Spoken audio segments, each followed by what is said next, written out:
Hey everybody, soybean farmer, August the 11th. I wanted to show you something. There's a couple of channels that decided to plant some soybeans, farming channels that I follow. And I wanted those fellows to see this because they gave me a crop tour of their beans and showed me some water hemp in the field. And I want them to know what they're up against.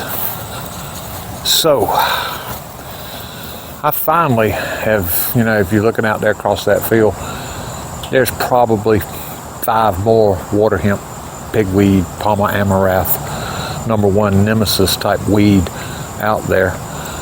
But I was up cleaning up next to the road and decided to grab these. They were in one of those wide gaps. First one I want to call your attention to is that. Right there.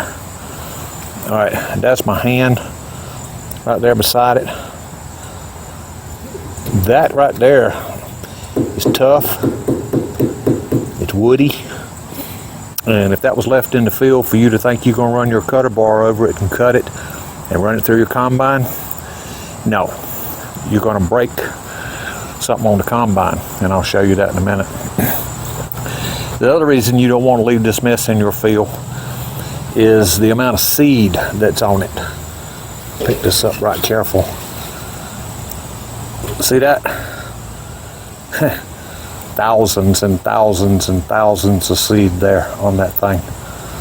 This plant makes more seed than anything I have ever seen. Just phenomenal amounts of seed on it.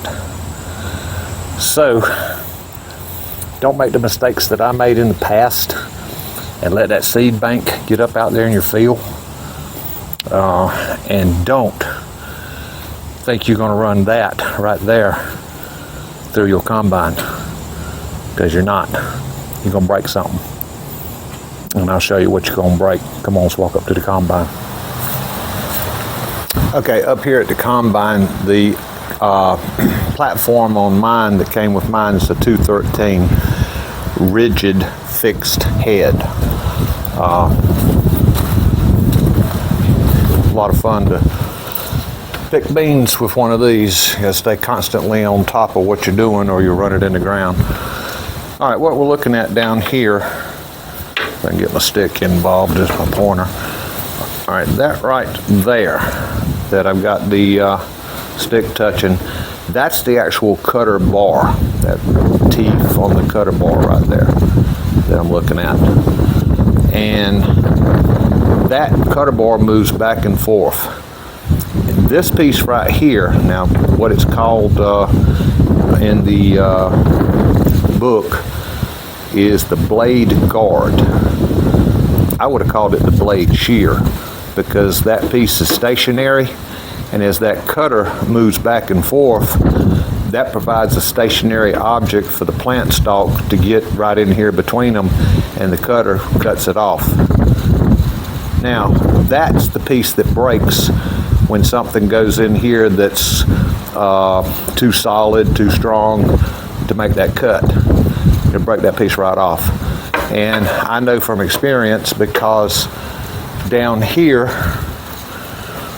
I've done it twice. This one right here, you can still see the green paint on it, the one I'm touching with this stick.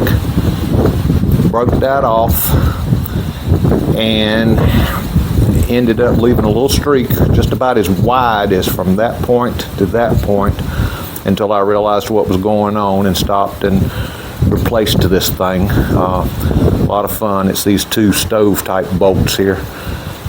And then had to do it again because it was so much fun. A couple of years later, broke this one right here off.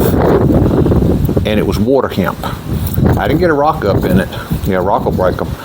It was a water hemp plant that did it. So that's what taught me to get that mess out of your field, because that green paint's expensive. And then the trip to go get the part and all that.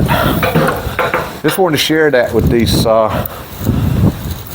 farmers that decided to plant some soybean this year, and you showed me you got water hemp. Don't try to run that mess through your machine. It'll cost you. Getting excited about getting in the combine and getting out there and having some fun.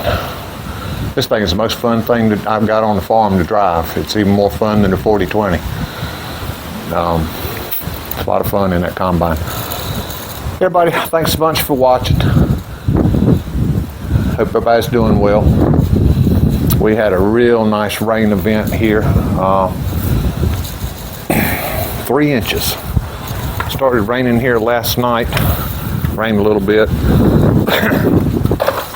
And then got up this morning, had plans to go out and pull weeds out of fields. I've still got a little breakthrough. Nothing like previous years. It's the best year ever for having the weeds under control. And it was raining. Real happy with that. Real happy. Been an overcast day, so I can't do any spot touch spray. Liberty, you need full sunlight. Do not ever try to spray Liberty when you got indirect sunlight because of cloud cover. You're wasting your money. It don't work. Well, enough of that. Everybody, been Soybean Farmer. Thanks a bunch for watching. God bless each and every one of you. Bye, y'all.